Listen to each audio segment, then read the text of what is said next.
So continuing further, what we see here is, this was the front view, this is the top view, and as a result we are drawn the internal circle as a dark circle corresponding to this diameter, which is 8 mm.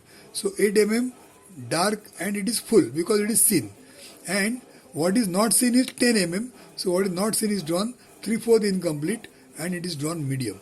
So that is the logic which is used for the internal threading.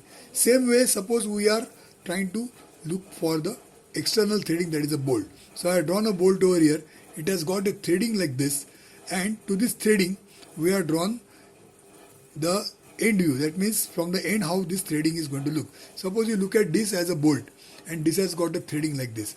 Now to this threading, when you look in this direction, what you see is size 10 mm. And where is 8 mm? 8 mm diameter is inside the groove. So 8 mm diameter, you will not see it is inside. What you are seeing is the outside 10 mm diameter. So the convention goes like this. The outside circle is drawn dark, and it is full, and it is represented 10 mm. Inside circle is medium, it is 3/4, and it is representing 8 mm. So these two lines are medium at a distance of 8 mm, correspond to this 3/4 circle. Outside lines are 10 mm, they are dark, and this circle here is continuous. So this is the way the procedure is carried out for drawing the internal and external threading. Now suppose you come across a case where there is a plate. I'll draw it maybe here. So suppose there is a plate, and to that plate suppose there is a internal threading that is cut. This I have drawn the thickness of the plate, the thickness. So in this thickness we have drawn just like this nut. You have prepared internal threading of size 10 mm. So here what will happen? There is a center line suppose. Then inside lines will be 8 mm, like same as what we have drawn here, 8 mm. And then outside lines will be light line, medium lines. They are at a distance of 10 mm. And when you draw a top view, that time you will draw a top view with a dark circle of 8 mm and 3/4 light circle as 10 mm. So this is 10 mm and this is 8 mm. So look at the diameter, size, and whether it is complete or incomplete, whether it is dark or medium, and the convention is of this type.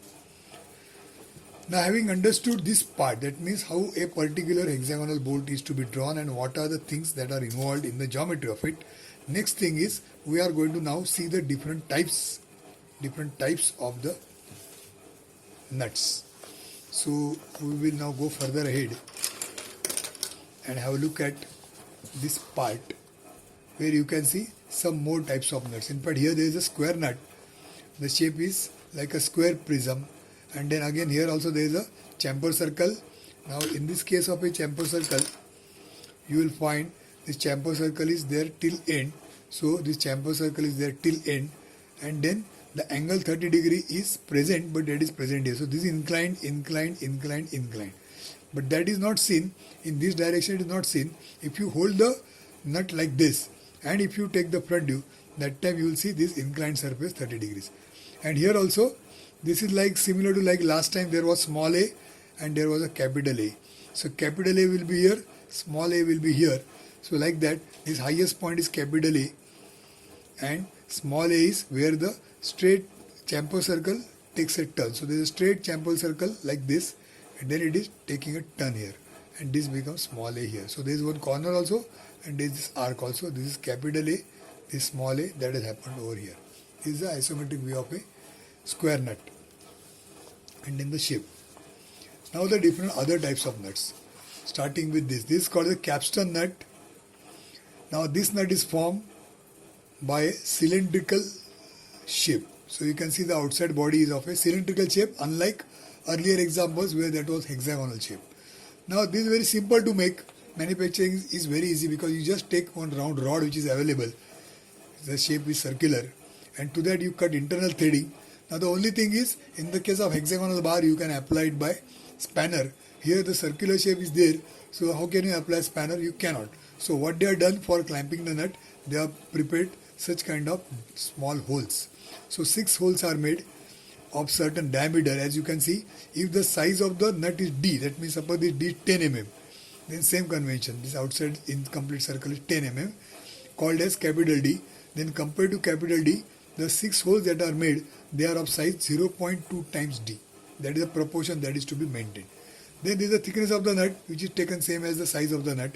The round circle which is there, outside diameter of the capstan nut, it is taken 1.8 times D. Instead of 2, it is taken 1.8 as a convention. So this is called a capstan nut. Then there is something called a ring nut. In the case of a ring nut, there is again a cylinder just like this, 1.8D, this is 1.5D, and outside the cylinder you can see such kind of projections are there. So these are the rectangular projections, and between the projections there is a space here. So this space is used for holding a spanner. It has got a very typical kind of a spanner which looks something like a question mark. This is the shape of a spanner. So this part and this part goes inside, and then this is along this surface, and like that we are operating this kind of a ring nut with the help of such kind of a spanner. It will not be like a conventional hexagonal spanner. Proportions are shown over here. This is another type of nut called a ring nut. Then there is a wing nut. You must have seen this wing nut many times. This is a nut which is to be operated by thumb. That means you are not required to use any spanner here. It is not required because the nut is given such kind of a wing shape which can be handled with the help of fingers, and you can tighten the nut with the help of fingers. You can see such kind of a wing nut in the case of hacksaws. The hacksaw blades which are there, they can be fitted and dismantled by unlocking such kind of a wing nut. Again, the size of the nut is D. Accordingly, the frustum of a cone that is shown over here, it has got size 2D here and 1.2D here. Then there is a 1.5D here. Then after that there are such kind of wings which are there. The thickness of the wing etc. is already defined, how much it is going to be. The curvature is 0.6D and so on. So with this proportion the wing nuts are made. Next is a part that is a washer. In fact, these are all nuts we are talking about. As such, washer doesn't fall in this list, but still it is shown. So let us see how this washer is drawn with what proportion. If the washer is to be used for a nut of size D, then the inside diameter of the washer is going to be 1 mm more because it has to be loose. So that is the size of the inside hole. The outside hole is 2D plus 3. Thickness is 0.12D. That is the standard size of any washer. Now what is the function of a washer, that we will see next time. So washer is drawn like this, a plain washer and a chamfered washer. Plain washer means this is 90 degrees, corners are 90 degrees. Here there is some kind of a tapering done. Here there is a taper, this corner is removed here. That is called a chamfered washer. Then comes different more types of nuts. This is called as a flanged nut. Now the washer which we have just now seen, that washer normally rests, it is kept under the nut to increase the contact surface. But in some cases like this flanged nut, the nut itself is given the shape of a washer at the base. So you can see the base of the nut is not hexagon, it is a circular shape. That means you can say nut and washer, they are becoming integral. So such kind of a nut is called as a flanged nut, where the lower part is like a flange, or you can say it is like a washer. Next is cap nut. Now this part, this is a nut, this part of the nut has been shown like a cover, like a cap. That means, see, normally if you see all these nuts, they are open from both sides. That means when you put a bolt here, the bolt will come out also, or even if it doesn't come out, suppose it stops here, still it is exposed from outside. That means this is accessible from outside. That is not going to happen in this case. The nut is like this, the bolt has come and it is, let us say it has stopped over here. But then there is no access to this end of the bolt because it is covered by a cap like this. Now what is the advantage of this case? In this case, because it is covered from top, the external atmosphere or whatever, suppose there is a corroded chemicals or some such thing are there around, say like there is a water, then such things will not come in contact with the threading, and the rusting of the threading will be prevented because of this cap. So they are called as cap nut. So sometimes these nuts are, this arrangement is exposed to outdoor atmosphere. That means suppose there are pumps are lying outdoors somewhere in the roads or gardens or somewhere. So they are exposed to rainwater, etc.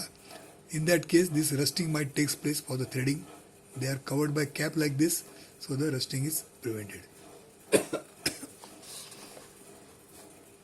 Next is dome nut. Now this is a special case of a cap nut. This has got again a cap, similar to cap here. But the difference is, in this case, here it was flat surface, the cap surface, the top of the cap was flat. Here it is given a curvature. Otherwise everything is same. It is protecting the threading from the outside water so that it will not rust.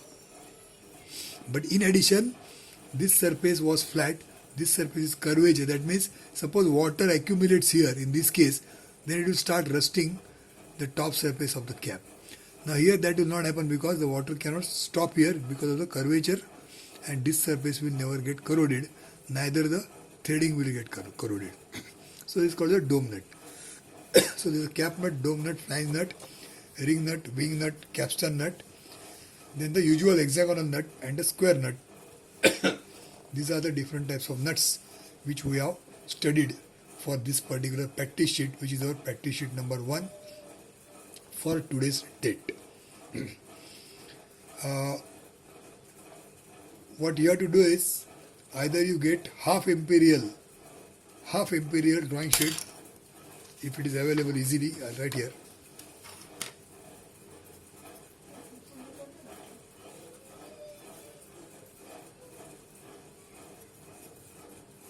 We require half imperial drawing sheet, which is larger than what drawing sheet you have used last year. See if you get it in the institute's stationery mart. It is available, but if it is not available to you anywhere else, maybe what we can do is you can go for a A3 size sketchbook which is available, and in that you can prepare these figures. I'll write here, or A3 sketchbook. So in this you have to draw these figures as freehand figures. That means no instrument, you have to draw by freehand. And you have to write everything, whatever is shown here, the drawing, the dimensions, then some letter conventions are there, D, point D, 0.5 D, etc. Names of the parts. See, the names of the nuts are extremely important. You have to draw the nut and write the name of the nut also. So that will be your practice sheet number 1, types of nuts.